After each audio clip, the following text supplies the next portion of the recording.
ümit kesmesin, kesmesin. Acaba yani kocalar Mola Haydar'dan soruyor. Orada da yarım gezmesin, anasına babasına da göstersin. Yokluk beni böyleledi desin. Gurbet ellere de kul eyledi, anam babam desin.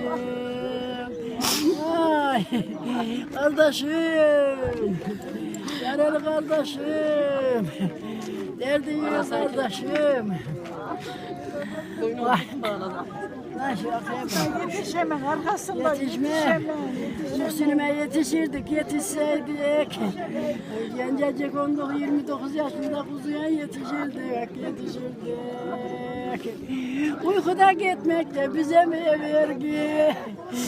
Ay, Muhsinim de uykuda gidenim. Ay. Ay.